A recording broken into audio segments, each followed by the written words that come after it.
kalau lonte itu katanya, ada tuh di YouTube itu Kita ada bit kan? ya. Iya Nanti kan? kita sensor ya. Iya kan? Ada bukan seorang Oke. lonte itu sekali coblos dia minta 200.000. Iya kan? Dan itu sekali cuma. Iya, iya. Masa kita untuk 5 tahun 50.000 kan lebih tidak berharga daripada itu katanya. Ya, Kalau Anda nerima uang 50 untuk coblos untuk 5 tahun, Anda tidak lebih berharga daripada katanya. ya, yang sekali coblos 200.000. Oh, yang kalian uang 200.000 katanya. Jadi itu. Assalamualaikum warahmatullahi wabarakatuh. Salam sejahtera untuk kita semua. Dan sekarang ada beberapa hal yang berbeda dari Kupas Manis. Biasanya kita di Studio Lentera, sekarang kita langsung dari kampus UM Sumbar. Dan sekarang dalam ajak Kupas Manis ini kita telah kedatangan atau kita telah mendatangi seorang bintang tamu, yaitu Dekan Fakultas Hukum UM Sumbar. Ada Bapak Dr. Wendra Yunaldi, SHMA. Selamat sore, Pak. Selamat sore, Surya. Jadi kita di Kupas Manis ini, Pak, akan bahas sebuah tema yang menurut kami nyambung dengan beberapa momen yang terjadi seperti suatu aksi damai di Pasar Atas, Ya.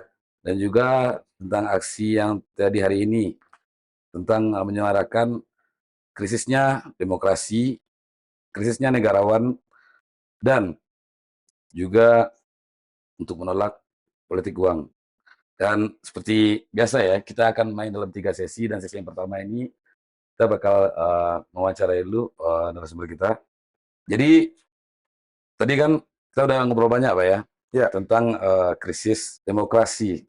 Jadi juga krisis negarawan. Bagi Anda yang seorang aktivis dan juga tokoh masyarakat, bagaimana menurut pandangan Pak Wendra tentang krisis negarawan yang seperti kita bicarakan tadi? Ya, kalau konteksnya itu adalah krisis negarawan, kita bisa lihat hari ini, saya kemudian mengatakan pemilu 2024 ini penuh dengan anomali. Walaupun kemudian semua partai, semua elit, kandidat menarasikan ini adalah kepentingan bangsa dan negara. Kenapa saya katakan terjadi anomali politik dan hilangnya kenegarawanan? Sebenarnya yang lebih banyak muncul itu adalah pragmatisme. Kalau kita melihat sejarah bangsa tentang sikap negarawan, kalau kita lihat dalam sejarah dan kita baca sejarah misalnya, boleh orang berdebat bagaimana perdebatan intelektual di perumusan Undang-Undang Dasar 45, ya, sidang BPPKI, dan bisa itu dilihat di risalah, atau di risalah sidang BPPKI. Bagaimana perdebatan itu dan perbedaan itu terjadi. Tetapi kemudian tidak menimbulkan perpecahan riak ke bawah. Ya. Ingat kemudian kita baca misalnya dari beberapa literatur, bagaimana perdebatan antara Muhammad Nasir dengan Aidit, Masyumi dan PKI. Perdebatannya sangat ideologis sekali. Tetapi perdebatan itu selesai di ruang diskusi atau ruang rapat. Pas itu mereka ngopi. Dan itu tidak menimbulkan perpecahan keluar. Hari ini perdebatan elit politik dan para politisi kita penuh dengan provokasi, Permusuhan. penuh dengan permusuhan, caci maki, sehingga kemudian narasi kebangsaan itu kemudian hanya menjadi alas, tidak menjadi suatu hal yang lahir. Dan kita lihat misalnya sikap-sikap kenegarawanan termasuk terhadap Presiden Jokowi sendiri misalnya. Betul di pasal 29 Undang-Undang Pemilu kemudian dikatakan presiden itu boleh kapan ketika beliau yang jadi calon presiden dan wakil presiden. Kalaupun di pasal 288, kemudian boleh beliau masuk, tapi dia harus masuk tim kampanye dan cuti. Nah, hari ini kemudian kita lihat Presiden Jokowi adalah Presiden Republik Indonesia, pemimpin yang hari ini secara legitimate adalah orang yang dipilih 2019.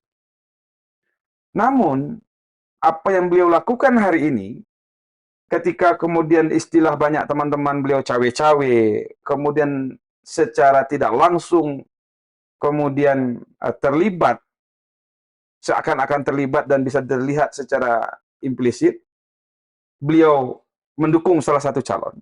Maka kemudian kenegarawanan ini yang kemudian menjadi problem. Kenapa? Karena tidak bisa memisahkan antara kepentingan keluarga, golongan, kelompok. Itu menarik itu Pak, saya Ya. potong sedikit.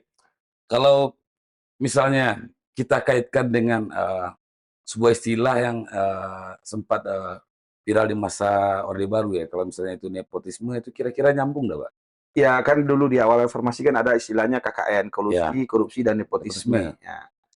Ini sebenarnya walaupun kemudian beberapa pakar dan ahli kemudian mengatakan, sebenarnya praktik nepotisme dan kolusi ini lebih parah setelah reformasi. Ya, Ya, kalau kemudian juga ada yang mengkritik apakah Pak Jokowi membangun politik dinasti, ya. Tetapi juga sebenarnya beberapa elit dan tokoh juga melakukan dinasti walaupun dengan cara berbeda. Yaitu kemudian di seluruh, misalnya di partai. Pendiri partainya bapaknya, ketua partainya anaknya. Atau kemudian bapaknya ketua, bawah-bawahannya keluarganya. Artinya apa? Yang kita takutkan dulu 98 tentang kolusi dan nepotisme, hari ini tambah terbentuk dia. Betul dinasti itu dalam pemerintahan itu ada beberapa daerah di Indonesia, bapaknya, suaminya, anaknya gitu kan, ponaannya gitu. Tetapi kenapa kemudian kritik terhadap politik dinasti ini menjadi lebih tajam dan keras? Ini kan akibat dampak putusan MK nomor 90. Ya, yang kemudian Gibran kemudian mencalon sehingga kemudian beberapa teman-teman menggunakan istilahnya anak haram konstitusi. Ini problemnya sebenarnya. Berbeda kemudian misalnya Pak SBY dulu ketika didorong Bu Ani jadi calon presiden di 2009, Pak SBY tegas, jangan ajak lagi keluarga saya. Cukup. Ya kan, walaupun kemudian AHY, tapi ada jeda waktu. Ini kan jadi ada problem etika. Dan inilah sikap kenegarawanan Pak Jokowi sebagai presiden. Beliau ingat selain sebagai kepala pemerintahan, beliau adalah kepala negara. Nah, saya kemudian selalu mencontohkan pemimpin-pemimpin negara, pemimpin-pemimpin dan elit-elit politik, termasuk pejabat-pejabat negara atau pejabat publik, contohlah sikap negarawannya Bung Hatta. Bung Hatta itu sampai bertengkar. Sedikit bertengkar kalau kita baca dalam buku misalnya, bagaimana Bung Hatta itu bisa memisahkan antara kepentingan pribadi dengan kepentingan keluarga dan negara. Yaitu ketika Bung Hatta 10 Maret sebagai Perdana Menteri kedua, periode kedua, 10 Maret 1950, beliau itu mengambil kebijakan dalam rapat kabinet, yaitu memotong nilai mata uang, meredominasi. Dan itu sampai diumumkan oleh pemerintah secara resmi jam 20 atau jam 8 malam, tidak sedikit pun terlontar dari Bung Hatta kepada istri beliau, Ibu Rami, bahwasanya besok akan ada, nanti malam akan berlaku pemotongan nilai mata uang. Ketika diumumkan jam 20 malam atau jam 8 malam, Bu Rahmi protes. Kenapa tidak dikasih tahu? Oke, menarik pemirsa. Ya, kenapa tidak dikasih tahu? Apa jawaban Bung Hatta? Kenapa tidak dikasih tahu? Dan ya kalau saya kasih tahu ini putusan negara. Ya minimal ke saya, kata Bu Rahmi. Sehingga kita bisa, Bung Hatta kan terkenal tidak punya uang banyak. Mengganti uang atau membeli emas dan lain sebagainya. Dan minimal kasih tahu saya. Tapi apa jawaban Bung Hatta?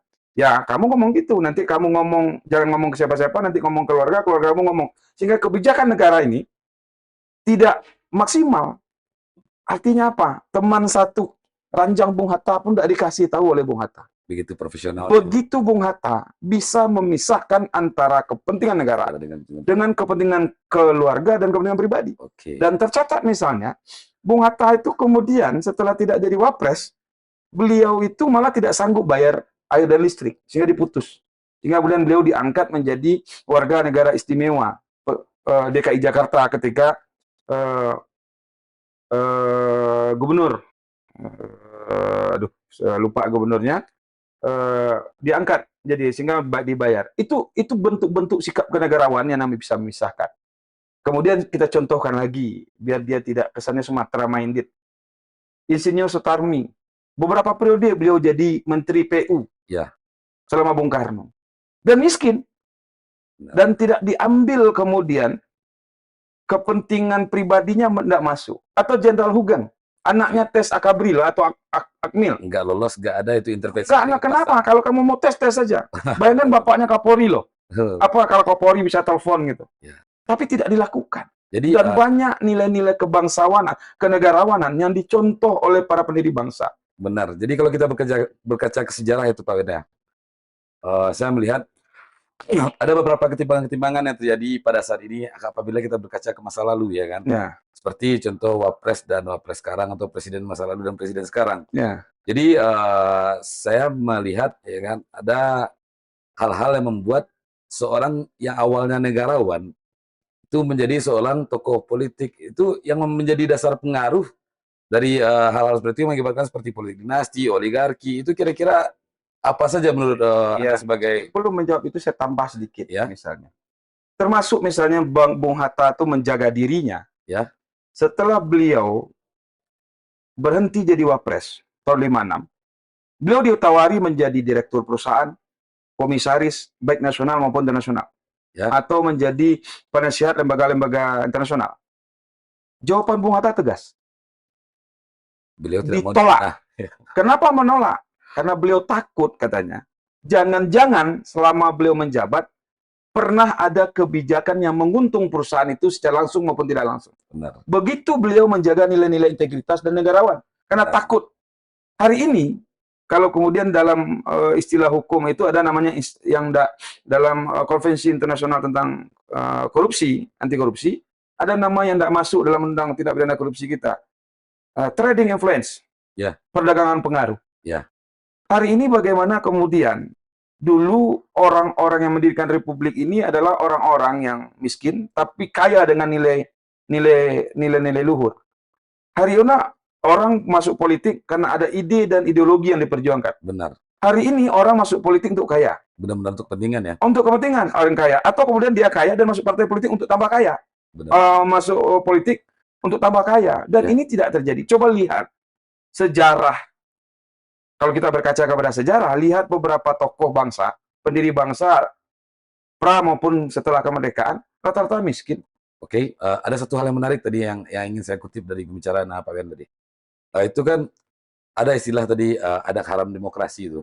Ya. Jadi menurut kacamata Pak Ben selaku dosen dan juga dekan Fakultas Hukum, ya kan, bagaimana kira-kira ya kan seorang calon wakil presiden yang masih prematur tersebut ya kan diaminkan oleh Mahkamah Konstitusi ya kan, apakah Pak Ben selaku akademika Fakultas Hukum itu setuju dengan hal tersebut atau bagaimana? Jadi catatannya begini, sebagai orang hukum ada satu ketaatan azas. Ya. Bahwasanya putusan pengadilan itu walaupun salah dianggap benar sampai ada yang membatalkannya. Secara hukum dia benar. Tetapi sebagai akademisi kita berhak untuk mengkritisi. Kenapa? Saya beberapa kali sampaikan. Kritikan kita pertama ke MK. Ada terjadi inkonsistensi MK terhadap beberapa putusannya. Pertama, tentang legal standing. Biasanya MK itu selalu tegas dalam banyak putusan, sehingga dalam gugatan presiden threshold, selalu yang gagal adalah legal standingnya, kedudukan hukum bagi yang melakukan pemohonan. Karena dianggap tidak memenuhi syarat legal standing. Kenapa? Karena belum pernah calon presiden, belum pernah terdaftar diusulkan oleh partai politik. Itu beberapa alasan. Tetapi dalam putusan 90, legal standingnya menurut saya tidak terpenuhi, tapi dipenuhi MK. Jadi itu sengaja, istilahnya seperti disengaja ya? Jadi MK terjadi inkonsistensi dalam memaknai legal standing. Karena legal standing menurut MK harus dibuktikan kerugian konstitusional apa yang telah dialami pemohon. Baru kemudian MK dalam beberapa putusan. Itu poin pertama. Poin keduanya adalah, dalam beberapa putusan MK terkait dengan parliament threshold dan presiden threshold, MK itu selalu mengatakan dalam putusan open legal policy, bahwasanya kebijakan untuk menentukan ini adalah kebijakan pembentuk undang-undang.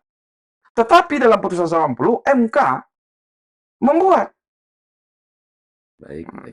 Jadi ada dua yang inkonsistensi, MK tidak konsisten dalam ketidakkonsistenannya. Sehingga kemudian putusan itu secara akademik itu bisa dikritik. Ya, walaupun putusannya sudah bernilai hukum, tapi secara akademik kita orang kampus berhak mengkritik.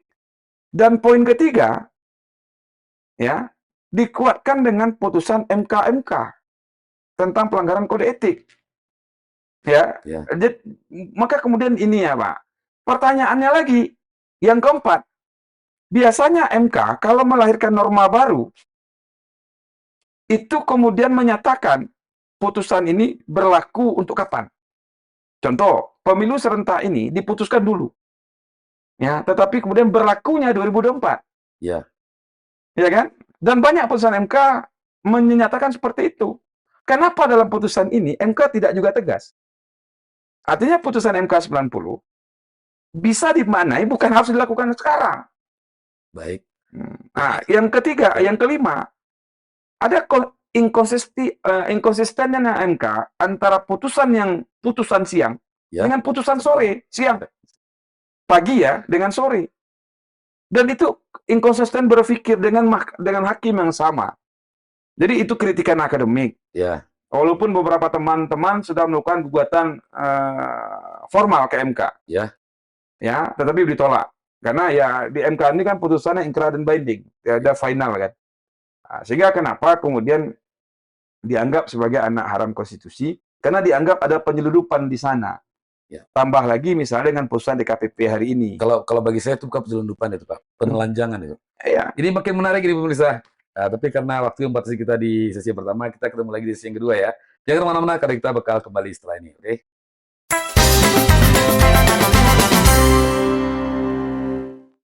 Baik, ketemu lagi bersama saya Surya Dinata sebagai host di kesempatan sore hari ini. Dan masih bersama Pak Dr. Wendra Yunaldi, SMH, Dekan Fakultas Hukum UM Sumbar. Jadi, tadi kita sudah membahas tentang berbagai isu-isu yang menarik terkait negarawan. Sekarang kita masuk ke tema yang kedua, pemirsa. Tentang krisisnya demokrasi di negeri ini.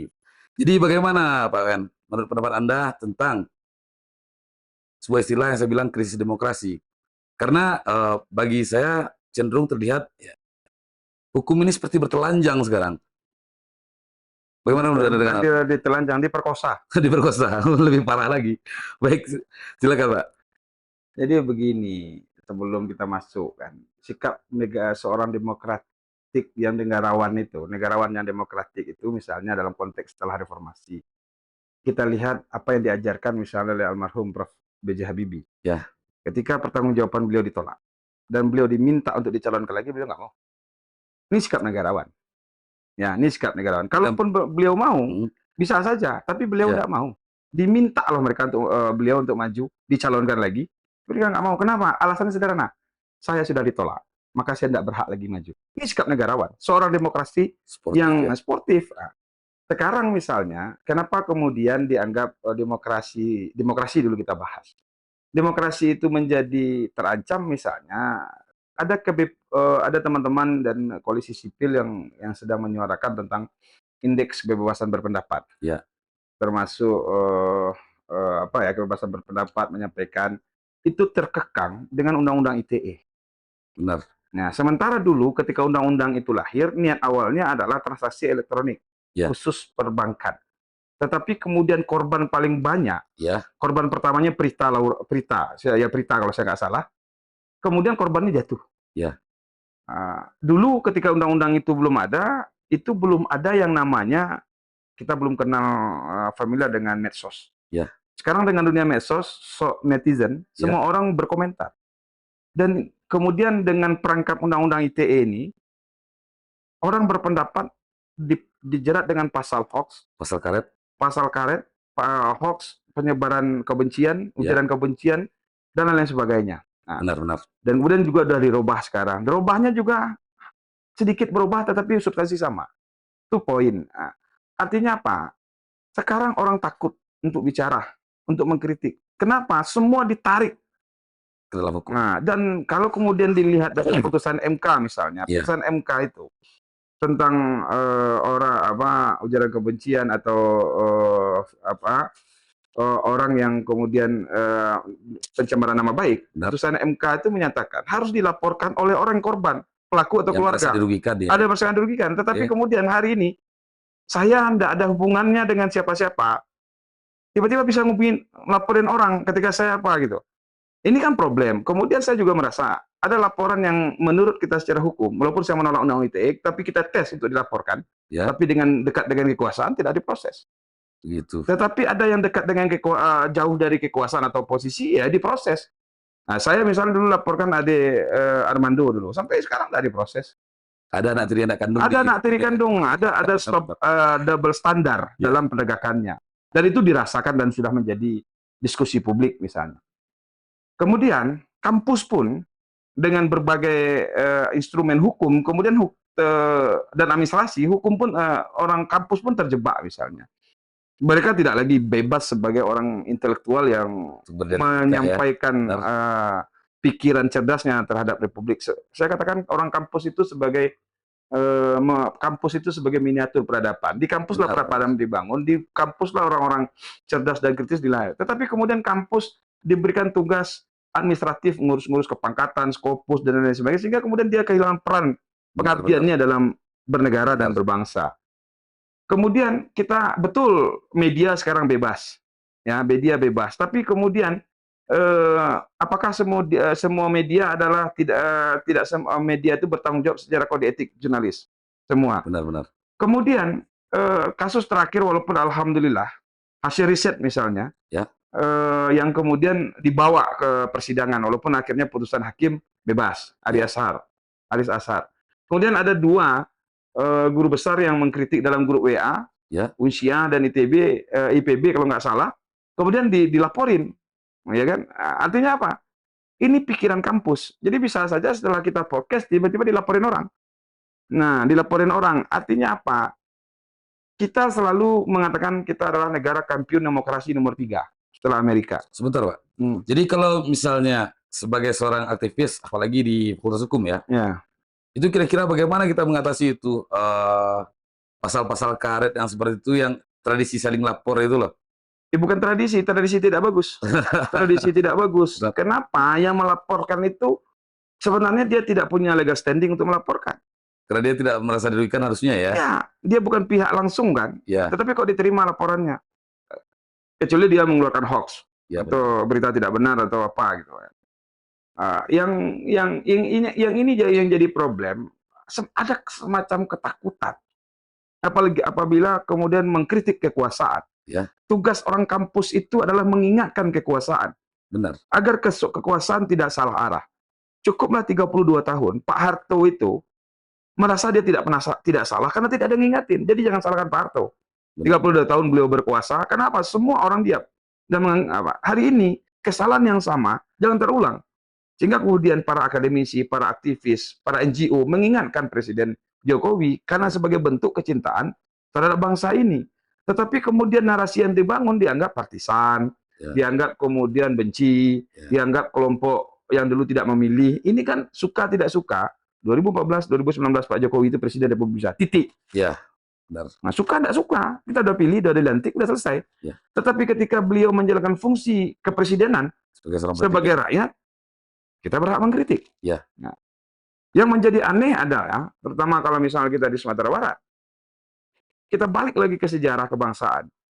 Pasal tentang kebebasan berpendapat atau hak asasi manusia dalam Undang-Undang Dasar 45 itu terjadi pertarungan yang sengit antara Bung Karno dan Bung Hatta. Bung Karno dengan Supomo, Bung Hatta dengan Yamin. Agar Bung Hatta itu kemudian memaksa pasal HAM, termasuk kemudian hak kebebasan berbicara berserikat itu masuk dalam Undang-Undang Dasar 45. Kenapa? Karena itu esensi dari Undang-Undang Dasar. Benar. Dan kemudian ada istilah Bung Hatta itu adalah hak berdemo. Ya, warga negara itu diberikan hak berdemo, mengkritik kekuasaan.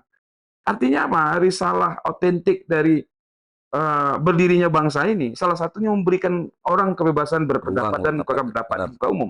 Benar. Ketika kemudian hari ini yang kita alami misalnya, ketika kemudian adik-adik mahasiswa mau aksi damai, kemudian tiba-tiba aparat menjadi semacam Pelindung pemerintah. Semacam apalah nama yang tepat bahasanya, terlampau menjaga dan terlampau kesan mencurigai. Ini kan kebebasan mimbar. Kebebasan mimbar orang kampus dengan data akademik, dengan kajian, dengan pikirannya mengkritik. Tetapi kemudian seakan-akan demo ini menjadi haram hari ini. Padahal ingat, demokrasi itu presiden yang lahir, kepala daerah, elit politik yang ada hari ini lahir akibat reformasi 98. Ketika mereka alergi dengan itu, maka kita perlu pertanyakan. Ada apa sebenarnya? Nah, ada apa?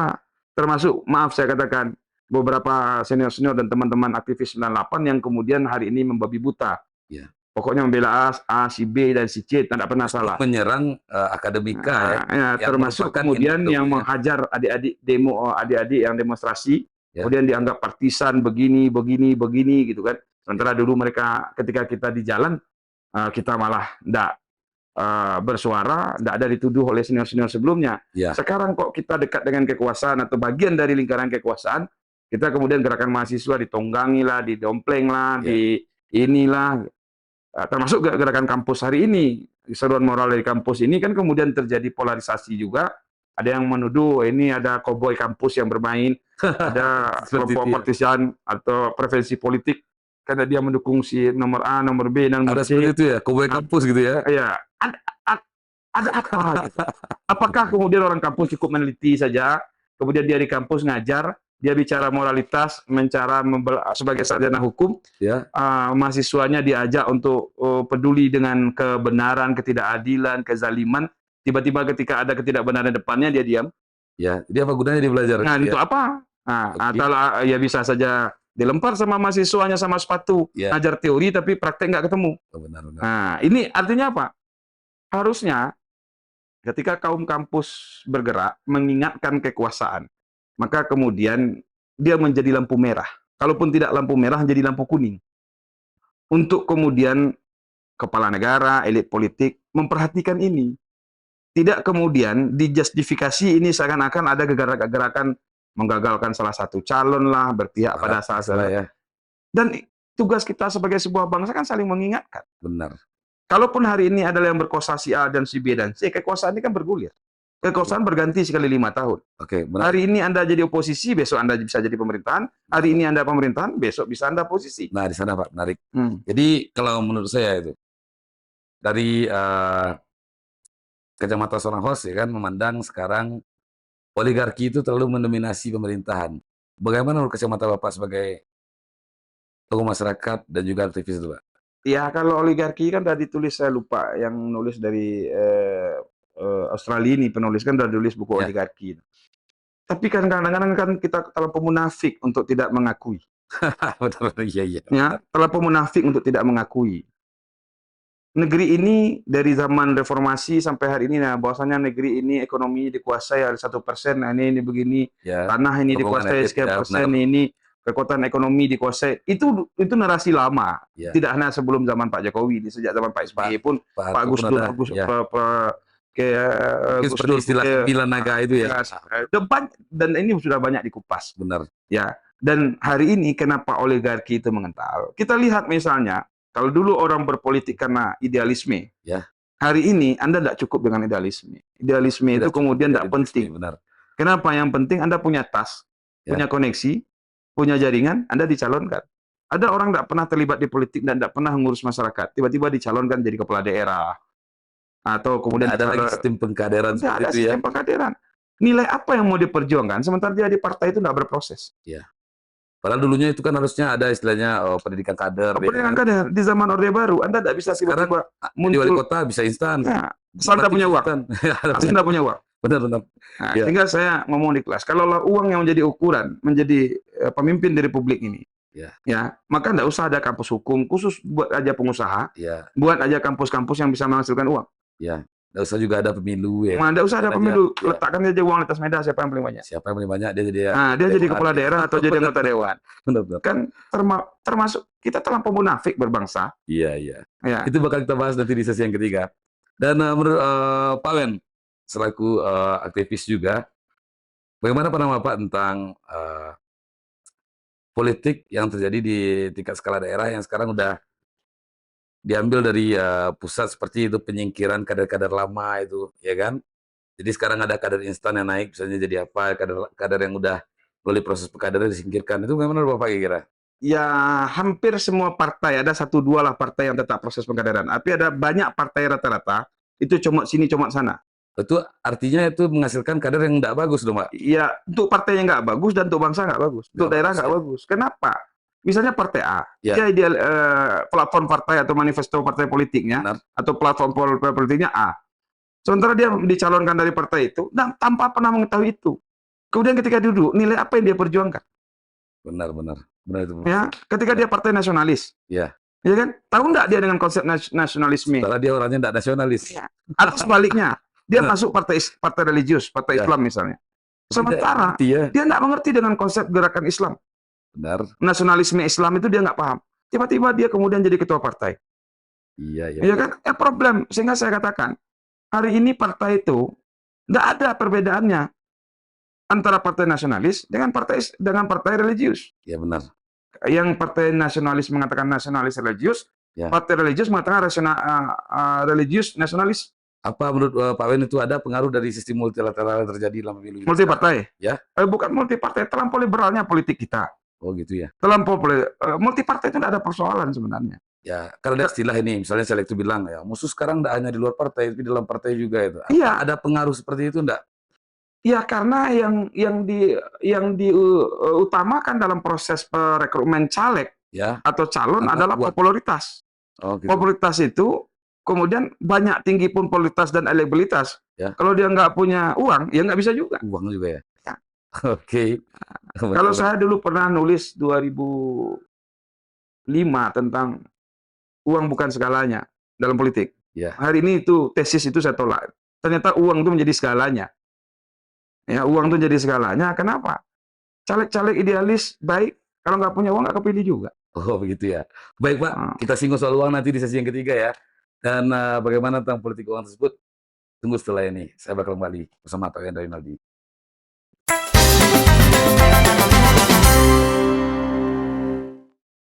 Oke, baik, kita kembali di sesi yang ketiga di Kupas Manis kali ini dan masih bersama Pak Dr. Hendra Rinaldi. Dan tadi saya sudah menjanjikan kepada pemirsa Lentera Official untuk membahas masalah ini politik atau politik uang dan dampaknya terhadap kehidupan masyarakat dan juga kepemimpinan di masa ini.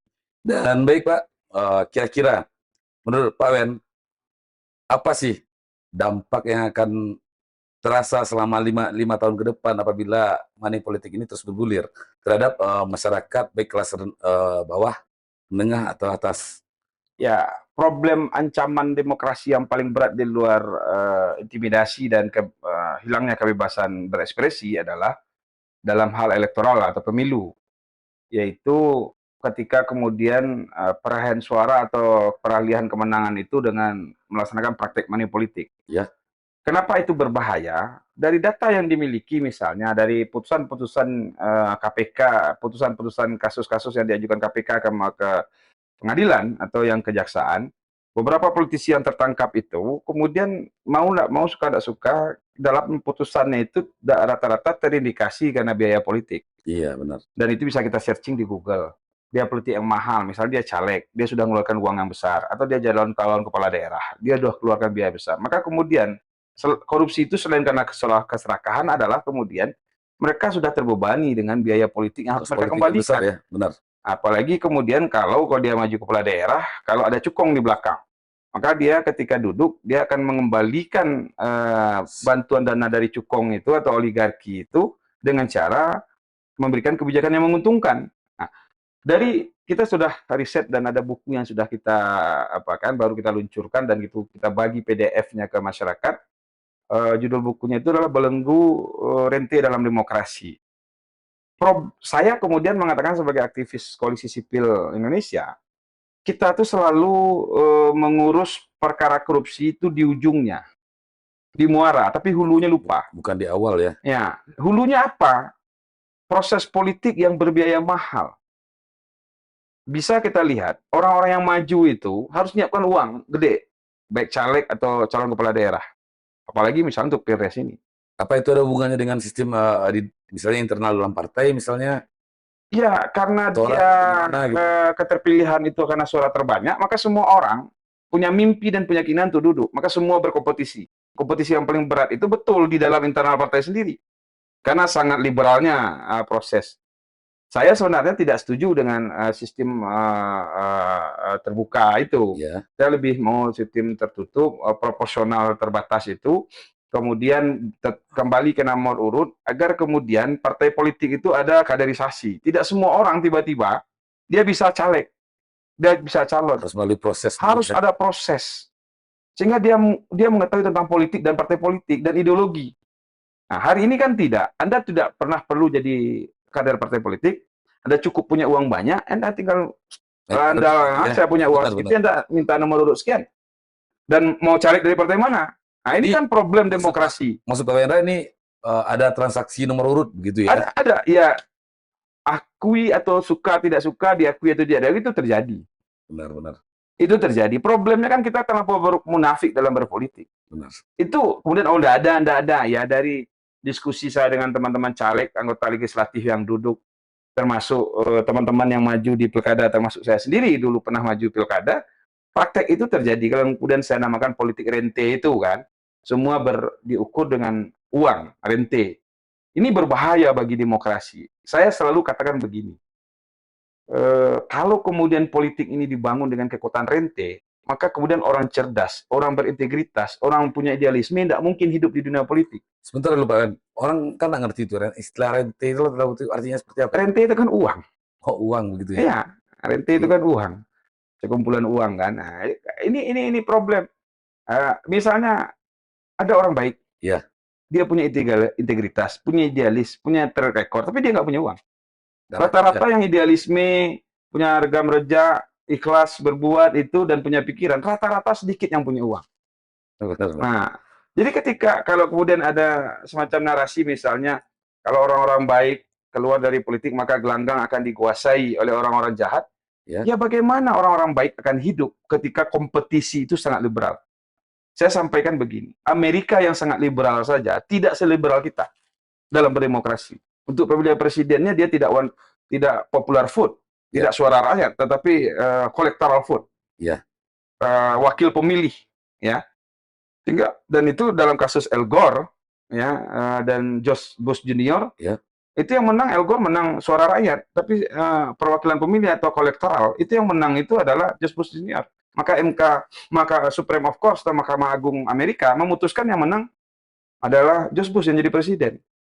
Nah, artinya apa? Kita dalam politik yang sangat liberal, yang sebenarnya konsep Pancasila itu, Pancasila itu anti liberalisme dan anti demokrasi Barat. Tetapi hari ini ada narasi yang terbangun, framing terbangun, seakan-akan kalau tidak langsung dia tidak demokratis. Padahal dalam konsep politik, demokrasi itu ada dua, direct and indirect, langsung dan tidak langsung. Langsung itu one man one vote lewat pemilu. Indirect itu yang tidak langsung itu adalah lewat perwakilan dan keduanya demokratis. Tetapi kemudian narasi terbangun kita yang demokratis itu adalah yang one man one vote. Problemnya di negeri yang sedang pancaroba dan melalui proses perubahan ini, tidak mungkin kemudian masyarakat yang strata pendidikan dan ekonominya berbeda, kemudian menghasilkan pemimpin yang bagus. Kalau kemudian saya lupa ada seorang pemikir dari Barat mengatakan, tidak mungkin bicara demokrasi di tengah masyarakat yang sedang lapar. Benar. Ada ketimpangan, disparitas yang luar biasa antara kemiskinan, keekonomian yang rendah dengan pendidikan. Ya, masa yang tidak berpendidikan itu lebih mudah dibawa dengan narasi-narasi. Tapi masa yang berpikir, dia akan menseleksi dengan pikiran. Benar. Nah, di Indonesia, angka pendidikan kita berapa? Pemilih kita masih banyak di bawah SMA. Dan akhirnya apa? Mereka terpesona cuma dengan tampang, dengan gimmick-gimmick, dengan jualan narasi-narasi, tanpa kemudian kita tahu. Ya, apalagi kemarin baliho-baliho itu dibuat bagus, semakin bagus dengan AI kan, IA kan. Nah, orang terpesona. Artinya apa? Demokrasi kita ini sangat, kalau saya sekarang lipstick demokrasi. Ya, lipstick. Nah, kita luarnya saja demokrasi itu. Saja ya. Demokrasi semu. Tapi kalau kemudian ada yang saya pernah nulis demokrasi artifisial, semuanya artifisial. Kalau dulu bunga itu bunga hijau, sekarang adalah bunga plastik. Nah, sama seperti itu. Berarti sekarang kalau untuk menjadi seorang anggota legislatif itu pasti ditanya itu modal Anda berapa gitu ya? Iya, rata-rata seperti itu. Anda punya modal. Nah, pertanyaannya kita orang kampus, Anda mahasiswa yang punya aktivis ini, yang nggak punya uang, bagaimana mereka diajar menjadi aktivis, menjadi persiapan menjadi politisi bangsa, rata-rata nggak punya uang. Ketika mereka masuk dunia politik, mereka kaget. Oh, ternyata maju politik harus punya uang loh. Ada satu indikasi loh Pak kan, yang saya lihat setiap menjelang pemilu itu terjadi pemiskinan sosial, ya Ya. kan? Hmm. Karena istilahnya diharapkan ya kan masyarakat memilih dengan perut lapar agar politik bisa jalan. Ya. Menurut Pak Wan bagaimana paradigma pemikiran seperti itu? Ya, misalnya masyarakat dikasih bansos, mereka ada serangan fajar, Ya. ya problem ini juga tidak bisa disalahkan masyarakat. Saya berdiskusi sebagai akademisi baik dengan masyarakat maupun dengan para anggota legislatif yang sudah terpilih periode lalu. Ya. Ada dua misalnya. Bagi masyarakat mengatakan ada kalimat begini, Pak, daripada awak makan janji, lebih bagus kita dapat uang sekarang. Karena kalau setelah ada gium masyarakat itu, daripada roti besok, lebih bagus ubi sekarang. Daripada besok ayam, lebih bagus telur sekarang. Kenapa? Mereka karena sudah dikhianati oleh para politisi. Karena janji tidak jalan. Pengkhianatan ya. Nah, tapi sebaliknya, para politisi juga merasa mereka sudah mengeluarkan uang banyak ketika mereka duduk. Ngapain? Kan udah jab kabul. Jadi dua ini terjadi hari ini. Versinya politisi kita harus objektif juga. Mereka sudah berdarah-darah juga ketika mereka mau duduk. Ada yang membeli suara, ada yang kemudian membuat program kegiatan, bantuan, kegiatan, acara-acara. Mereka sudah keluar banyak. Iya. Sehingga kemudian mereka ketika terpilih, kan sudah dibayar kemarin. Seperti jadi membeli suara sistem. Ya, mereka akui. Kan sudah dibayar kemarin, ngapain lagi berbuat. Sehingga kalau 2019 pernah di sebuah media sosial media massa sampaikan, 2019 adalah puncak dari money politik. Tapi hari ini itu saya koreksi. Belum puncaknya ternyata 2019. Bisa saja puncak money politik itu di 2024. Dan ini bisa dapat diindikasikan dari kemeriahan kampanye. Kenapa? Karena para caleg ngapain kampanye? Toh kemudian yang menentukan serangan fajar. Seperti itu ya. Nah, ya. Menarik pemirsa. Dari beberapa orang caleg yang saya diskusikan, yang kamben maupun apa, dia udah berpikir saja Hamin 7 atau Hamin 3. Capek-capek pun ngadain acara, berbuat, sumbang sana, sumbang sini, keliling sana. Pas hari H, ya juga belum tentu. Karena ada seorang teman yang menurut saya adalah calon yang anggota legislatif yang bagus, baik, bertanggung jawab, dan tidak kaya. Dia sudah berbuat di kampungnya bertahun-tahun, gajinya dibagikan, dia perhatian. Toh hari 2019 nggak terpilih juga. Yang menentukan serangan fajar. Kenapa? Di negerinya sendiri, lebih banyak caleg luar yang serangan fajar daripada dia sendiri di negerinya sendiri. Satu. Yang kedua, ada teman yang curhat. Dia sudah berbuat untuk negerinya, untuk kampungnya, untuk daerahnya. Apa bahasa yang muncul? Pak, karena Pak Laba berbuat, orang lain serangan fajar 500. Karena Pak Laba berbuat, apa minimal 2,5. Kalau nggak kalah. Seperti itu ya. Nah, Lebih dan kuat itu lagi kan tuh. kita saya kan bicara sebagai politisi, saya pernah jadi politisi, akademisi, pernah jadi konsultan politik, dan ini terjadi, ini realitas loh. Maka hari ini Fakultas Hukum Muhammadiyah mengeluarkan program konversi tugas akhir mahasiswa dengan turunkan mahasiswa kawal pemilu bersih dengan narasi lawan politik uang, agar masyarakat, yuk kita dukung orang-orang yang punya jejak rekam yang bagus, punya integritas yang bagus, orang baik, kita antarkan agar negeri ini baik. Yakinlah kalau kemudian siapapun, kalau dia sudah mengeluarkan uang banyak, ya, di hatinya akan ada dendam. Dendam apa? Dendam minimal untuk mengembalikan hartanya yang sudah keluar. Kalau minimal bayar hutang gitu ya. Ya, bayar hutang. Hutang politik. Nah, hutang politiknya, kalau enggak dia minjam dulu selama proses kampanye, ada yang menggadaikan, ada yang begini, ada atau hartanya yang udah kejual kan. Nah, ya. Ini praktek politik rente yang harus dihindarin. Nah, problemnya hari ini tidak pernah dibahas. Yang kita bahas adalah selalu, kasus korupsi terbesar, sekian miliar, sekian triliun. Tapi penyebabnya, salah satu dari sekian sebab selain keserakahan, adalah persoalan biaya politik yang tinggi. Kos politik ya. Kos politik. Beda antara biaya politik itu terbagi dua. Ada biaya politik, ya normal. Dia buat baju, dia bawa baliho, dia kartu nama, ya. Kartu nama. Tapi yang berbahaya ini kan kos politik yang berbentuk money politik ini. Ya. Jadi kira-kira biar masyarakat tahu, Pak, bentuk-bentuk money politik itu apa saja? Ya, kalau dalam PKPU sekarang tentang aturan itu, dia tidak boleh berupa uang tunai. Dia boleh mentura maksimal 100.000. Contoh dia beras apa ya, atau baju, nggak boleh nilai lebih 100.000. Okay. Itu boleh. Tapi uang tunai nggak boleh. Uang tunai itu nggak boleh. Jadi kira-kira apa fungsi Bawaslu itu kalau nggak bisa ngawasin seperti itu? Ya, Bawaslu ini kan terbatas juga. Ya, Dia 3 di kabupaten kota kabupaten 3 atau 5 karena jumlah penduduk, 3 di kecamatan, dan ada nanti Panwas TPS. ya, Kan terbatas juga. ya mengingat ya kan istilahnya ada beberapa kejadian yang saya lihat udah menjadi rahasia umum lah. Ya, Tapi justru dibiarkan begitu saja. Apa itu kinerja yang kurang bagus atau bukan? ya Kak, saya kan kritik. Ya, Ya. apakah seluruh yang di Bawaslu itu adalah orang-orang yang berani? Belum tentu juga. Oh begitu ya. Banyak juga kemudian mereka, ya saya kritik rekrutmen penyelenggara pemilu baik KPU maupun Bawaslu periode ini yang banyak kemudian karena sektarian saja. Dia tidak punya pengalaman politik, tidak punya pengalaman pengalaman tentang pemilu, dia tidak punya background sebagai aktivis pemilu, dia tidak punya background bermasyarakat, tiba-tiba dia jadi anggota penyelenggara KPU dan Bawaslu. Apa sebelumnya untuk merekrut seorang anggota Bawaslu itu tidak ada semacam training atau Iya, gimana gitu? kan ada tes. Ya, Ya. kemarin kita kritik. Saya sebagai dosen, ketua APPTN Sumbar, Asosiasi Pengajar Hukum Tata Negara dan Administrasi Negara Sumatera Barat, kita kritik.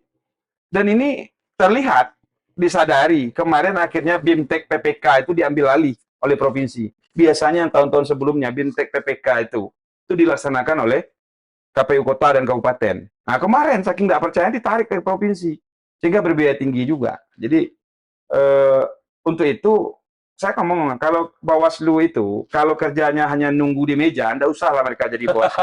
Seperti itu ya. Karena mereka digaji oleh negara sebagai pengawas pemilu yang berintegritas dan independen. Jangan alasan kami tidak nunggu laporan.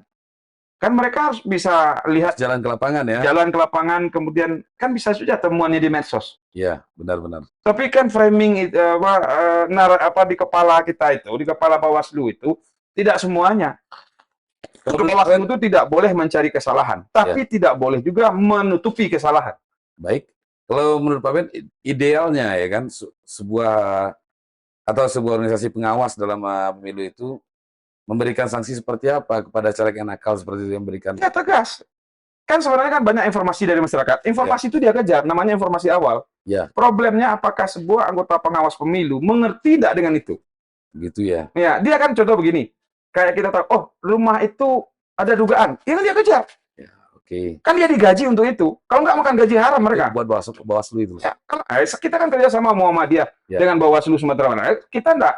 Kita kritik-kritik saja. Ya, Ben. Oke. Jadi istilahnya masyarakat itu akan merasakan dampak selama 5 tahun ke depan itu, Pak, akibat salah pilih ya kan. Ya. Jadi bagaimana caranya solusinya agar masyarakat ini bisa menghindari politik uang tadi? Ya, pertanyaan sebelum saya jawab itu. Mungkin ya, 5 tahun kemarin, coba kita lihat, bandingkan anggota Dewan Periode 5 tahun yang 19, 2014, 2009.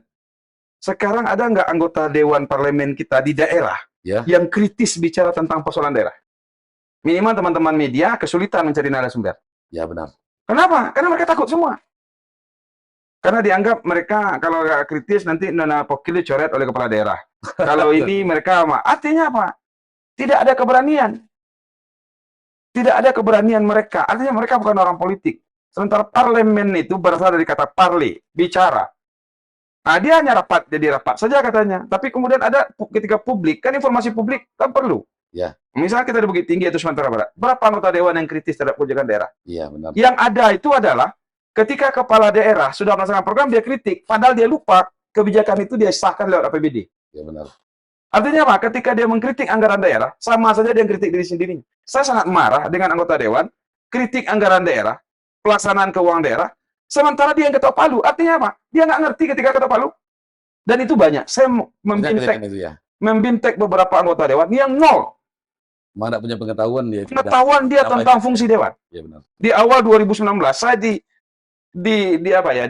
diminta secara pribadi oleh beberapa anggota dewan membintek mereka hampir 1 bulan.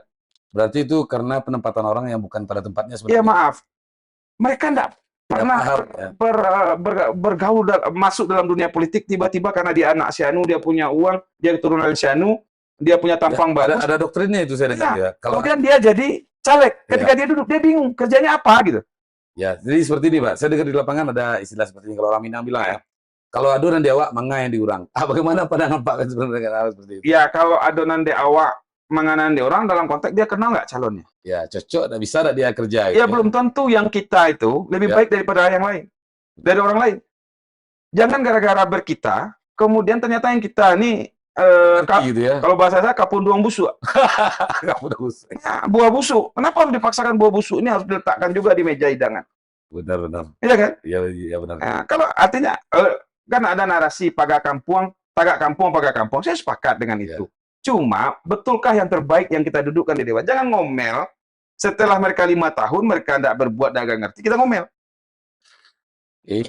Termasuk politik uang. Ya. Nah, dari beberapa, saya kan termasuk narasumber untuk BIMTEK, anggota DPR Kabupaten Sumatera Barat. Ya. Ada beberapa daerah, kemudian di beberapa wilayah Indonesia. Rata-rata mereka curhat, Pak, kami sudah uang keluar banyak. 2019 kemarin. Iya. Artinya jangan terulang lagi. Rakyat kalau kan ada kata Machiavelli, pemimpin itu mencerminkan pemilihnya, rakyatnya. Kalau pemilihnya bodoh, dapat pemimpin bodoh. Dapat calon bodoh juga. Jadi jangan salahkan juga. Kalau kemudian kita dapat wakil rakyat yang tidak peduli, karena rakyat juga nggak peduli. Ya. Momentum pemilu 2024 harus digunakan untuk rakyat mengkoreksi. Bagaimana? Partai politik yang tidak berpihak kepada rakyat, calon anggota legislatif yang tidak berpihak. Hari inilah rakyat, tanggal 14 Februari itu, hari Kamis itu, rakyat berdaulat menghukum orang-orang yang tidak berguna untuk rakyat. Kompeten. Buang mereka atau sampah. Oke, benar. Baik Pak, kita sepertinya sudah sampai di penghujung acara. Jadi terima kasih atas kesediaan Pak Rinaldi untuk berbagi bersama masyarakat dengan pemirsa Lentera. Dan mudah-mudahan apa yang disampaikan oleh narasumber kita di hari ini menjadi pembelajaran dan juga edukasi bagi masyarakat Bukit Tinggi khususnya dan umumnya bagi masyarakat seluruh Indonesia. Dan hindari politik uang karena itu akan menyengsarakan Anda selama 5 tahun ke depan. Dan semua bentuk. Bapak ada narasi sedikit. Ya. Walaupun yang ngomongin ngelakuin. Saya ada satu apa? Oke, silakan Pak. Ada tambahannya narasinya begini. Walaupun saya narasinya saya pakai, orang nggak saya pakai itu. Dalam sebuah apa yang katakan, kalau itu katanya ada tuh di YouTube itu ada ya. Jadi kan sensor ya. Ya kan ada, bukan seorang ulama lah atau kiai atau gus ya atau apa ya, saya lupa ya, ada di YouTube banyak bisa ditemukan. Lonte itu sekali coblos dia minta 200.000. Iya kan? Dan itu sekali cuma. Iya. Masa kita untuk 5 tahun 50.000 kan lebih tidak berharga daripada itu katanya. Iya benar. Nah itu kita bisa dilihat di YouTube itu. YouTube itu. Yang acara siapa itu? Ya kalau nggak salah Gus Miftah itu sampaikan. Lihat di komunitas itu tentang bagaimana kalau Anda nerima uang 50 untuk coblos untuk 5 tahun, Anda tidak lebih berharga daripada katanya. Yang sekali coblos 200.000. Oh, yang sekali coblos 200.000 katanya. Jadi itu ya guyonan sebelum kita tutup. Ya, oke, terima kasih Pak Ben. Ya, mudah-mudahan bisa jadi manfaat untuk Anda semua yang menonton acara ini. Dan apabila ada kesalahan dan kekurangan, saya mohon maaf sebesar-besarnya dan terima kasih atas segala perhatiannya. Dan kami Lentera Rakyat selalu berani tegas untuk mengungkap fakta. Assalamualaikum warahmatullahi wabarakatuh. Salam sejahtera. Om Swastiastu.